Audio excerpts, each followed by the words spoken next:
आज जो है पूरे देश में मकर संक्रांति मनाई जा रही है। मकर संक्रांति के अवसर पर मैं सभी देशवासियों को, खासकर अपने उत्तराखंड देववासियों को इस पर्व की शुभकामनाएं देता हूं। आज उत्तराखंड नवनिर्माण विचार मंच और उत्तराखंड नवनिर्माण पार्टी ने देश की राजधानी दिल्ली में संक्रांति देवनाद उत्सव मनाया और देवनाद उत्सव को पहली बार इस शब्द के साथ देश में मनाया गया। आज तक किसी ने भी इस उत्सव को देवनाद के रूप में नहीं मनाया। ये पहली बार ये सोच निकली है कि ये देवनाद उत्सव है। संक्रांति का त्योहार तो है, लेकिन इसमें नाद का बहुत बड़ा महत्व है। तो ये जो देवनाद है उसका हमने आज उत्सव मनाया और बड़ा सुंदर आयोजन रहा। हमने पूरी कोरोना गाइडलाइंस को फॉलो किया।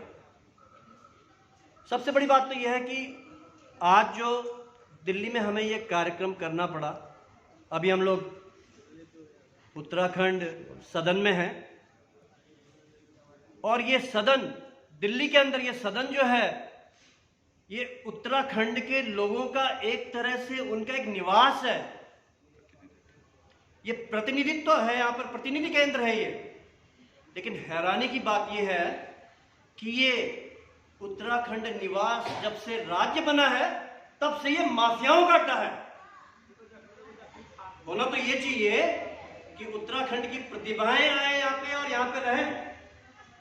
कोई बच्चा जो एग्जाम देने आता है उसके लिए यहाँ रहने की व्यवस्था हो, लेकिन आज तक ऐसा नहीं हुआ। इसको जो है एक पापाचार और एक माफियाओं के अड्डे के रूप में इसको सजाया गया। सब लोग जानते हैं, मुझे कहने की जरूरत नहीं है। तो ये जो संक्रांति का उत्सव है, आज उत्तराखंड नवनिर्माण विचार मंच और उत्तराखंड नवनिर्माण पार्टी ने आज 14 जनवरी 2021 को इस संक्रांति देवनाद उत्सव के माध्यम से सरकार को ये चेतावनी दी है कि ये स्थान विशेष उत्तराखंडियों का है, किन्हीं माफियाओं का नहीं है, पापाचारियों का नहीं है। ये हमारी प्रतिभाओं के लिए है, हमारे सुसंस्कृत लोगों के लिए है। और सबसे बड़ी बात, आज क्योंकि 2022 के चुनाव होने हैं, उत्तराखंड नवनिर्माण पार्टी 2022 के विधानसभा चुनाव में चुनाव लड़ रही है। पूरी 70 सीटों पर लड़ रही है। 70 सीटों पे हमारे नैतिक दबंग लड़ रहे हैं। हम जीत रहे हैं और हम सरकार भी बना रहे हैं। तो आज मैं यहां से ये भी कहना चाहता हूं कि जो हमारी अनाचारियों की, अत्याचारियों की, पापियों की, भ्रष्टाचारियों की, माफियाओं की जो दुर्दांत सरकार, जो कठपुतली सरकार जो बैठी हुई है प्रदेश के अंदर, मैं उनको आगाह करना चाहता हूं कि अपनी उन नीतियों को, पहाड़ द्रोही नीतियों को विराम दें और विस्तारवाद, धार्मिक विस्तारवाद, राजनीतिक विस्तारवाद और पहाड़ की पहचान खत्म करने के लिए परिसीमन जैसे फॉर्मूले न अपनाएं।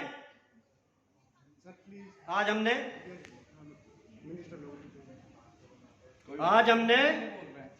उत्तराखंडी है यहाँ भाई। आज हमने यहाँ पर ज्ञापन दिया है रेजिडेंट कमिश्नर को, सरकार को ज्ञापन पहुंचेगा। हमने उसमें स्पष्ट रूप से लिखा है कि आप अपनी राज्य विरोधी गतिविधियों को बंद करें। पहाड़ की पहचान खत्म करने वाले अपने परिसीमन जैसे फॉर्मूलों को बंद करें। सहारनपुर और मैदान के क्षेत्रों में जो है इस तरह का पहाड़ विरोधी प्रचार न करें, हमारी राजनीतिक क्षमताओं को कम न करें। यही हमारा उद्देश्य है। हमको यहाँ पे राजनीति करने नहीं आए। ये राजनीति उत्तराखंड नवनिर्माण पार्टी कर रही है, हमारी राजनीति हो रही है। हम कोई राजनीति नहीं करते हैं, लेकिन हम अपने प्रदेश में कोई गलत कार्य नहीं होने देंगे, चाहे हम भी हों। अगर हमसे भी कोई गलत कार्य होता है तो हम भी उसके लिए आंसरेबल हैं, अकाउंटेबल हैं। कोई गलत काम करेगा हम उसको बख्शेंगे नहीं। बस इतना ही संदेश हमने देना था हमारे सभी उत्तराखंड वासियों को। संक्रांति देवनाथ उत्सव की बहुत बहुत शुभकामनाएं। आप जुड़िए हमसे, जुड़िए उन पास से जो साथ चल सके, साथ दे सके, हर मुश्किल आसान कर सके। अब एक ही लक्ष्य हम सबका फिलहाल, अपना उत्तराखंड बने खुशहाल। बस इतनी ही बात कहनी थी, कोई बहुत ज्यादा बात नहीं कहनी है। बहुत छोटा सा संदेश है,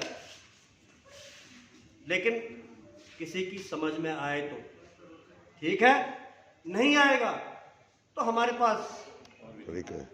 और भी हमने 72 घंटे का अल्टीमेटम दिया है सरकार को कि आप 72 घंटे के अंदर सहारनपुर वाले मसले को, उसमें जो बयान आपने दिया उसको वापस लें, नहीं तो हम उत्तराखंड की जमीन पे वहीं आकर के आपसे हिसाब किताब बराबर करेंगे पूरे 20 सालों का। बस इतना ही करना है।